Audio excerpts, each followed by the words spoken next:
O assunto agora está ligado à alimentação. O que a gente escolhe para comer, a forma de mastigar e engolir a comida, tudo isso pode provocar queimação, dor, desconforto no estômago, né, gente?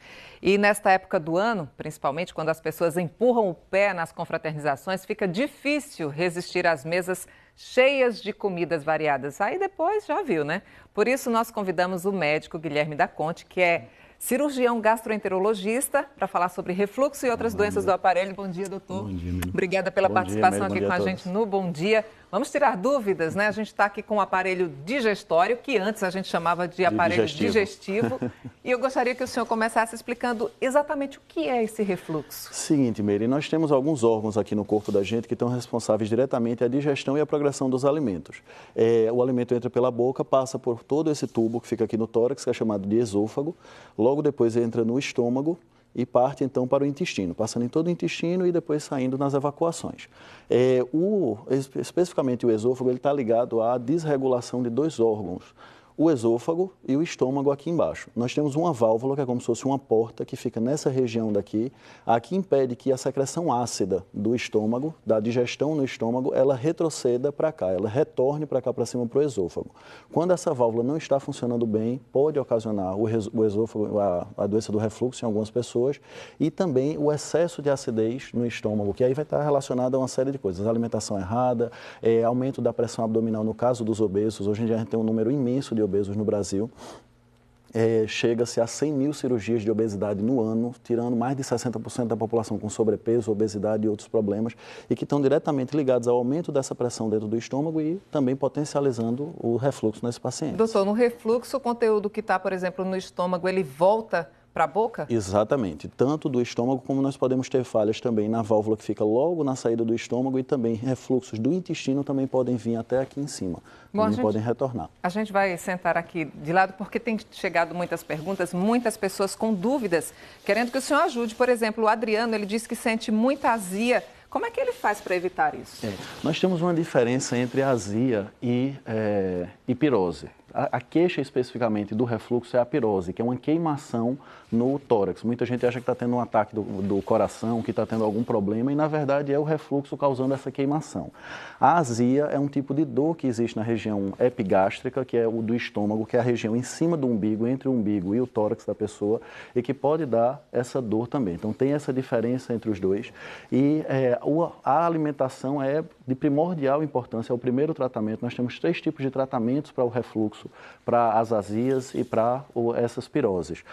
O tratamento de medidas ocasionais, a medidas alimentares, levar a cabeceira do leito à noite, seja com travesseiros em casa, seja com alguns equipamentos que são vendidos hoje em dia especificamente para isso.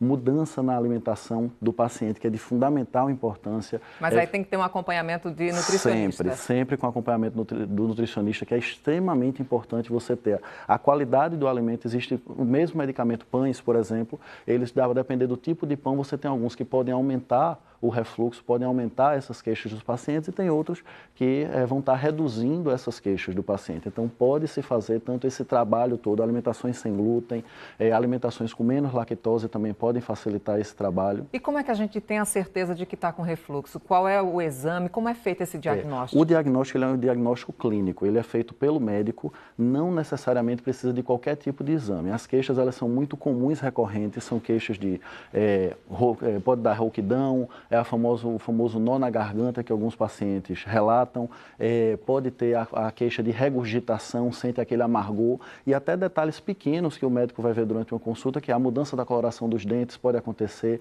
a halitose, que muitas vezes muitos pacientes chegam se queixando que está com mau hálito, ou uma esposa, o marido refere que está com mau hálito, e a dor que pode acontecer, não necessariamente ela vai estar relacionada a um refluxo, pode já ser casos de uma complicação posterior ao refluxo. Tem muita gente aqui, a gente agradece inclusive a participação dos telespectadores, perguntando justamente quais os alimentos que devem ser evitados para a queimação, para a azia, para essa dor que parece um murro no estômago. Isso. Tem coisas comuns que todo mundo já vê em revistas, jornais e etc., como alimentos gordurosos. Picanha, a mão de vaca, aquela feijoada gorda. Alimentos pesados, alimentos muito pesados, como esse que você acabou de citar, os refrigerantes, cafés. As bebidas alcoólicas, o cigarro, ele pode piorar, já transpondo um pouco mais essa alimentação, até coisas que normalmente nós não achamos que não pode dar grandes problemas, como menta, balas de menta, hortelã, que também podem propiciar esse aumento. A Márcia de Candeias, em Jaboatão, ela diz o seguinte, que gostaria de saber o que fazer quando está engasgada por conta do refluxo. E agora mesmo, inclusive, ela está se sentindo assim. A primeira coisa é ter calma. Normalmente a pessoa fica muito angustiada, fica muito ansiosa e piora também os sintomas do refluxo, principalmente pelo medo de não ter nada o que se fazer. Então, primeira coisa é calma. Segunda coisa, pode tomar água, pode tomar sucos que podem reduzir um pouco, porque vai diminuir a acidez, não pode ser sucos ácidos. Sucos que não sejam ácidos, que não sejam sucos cítricos, água de coco, água comum, que bebe para poder diluir essa acidez que está acontecendo e diminuir o sintoma do refluxo. E posteriormente procurar os profissionais para que possam fazer esse acompanhamento. E quando é caso de cirurgia, doutor? São casos extremos. Hoje em dia é um número muito pequeno de pacientes que vão necessitar dos casos de uma cirurgia, da realização de cirurgia. Já foi muito comum há 40, 30, 40, 50 anos atrás. Hoje em dia nós deixamos para pacientes que estão com casos extremos já de complicações. Uma estenose, que é um fechamento do esôfago por causa do refluxo, da acidez do esôfago. Tem que entender, o estômago está completamente preparado para a acidez que ele produz. Então ele tem uma capa de proteção dentro dele que impede que ele tenha grandes alterações. O esôfago não tem essa capa e quando acontece isso, ele dá uma doença que é chamada de esofagite. Ela está presente em 50% dos pacientes que têm doença do refluxo. E essa esofagite, que é a inflamação do esôfago, ela vai causar essa dor e esse desconforto em toda essa região.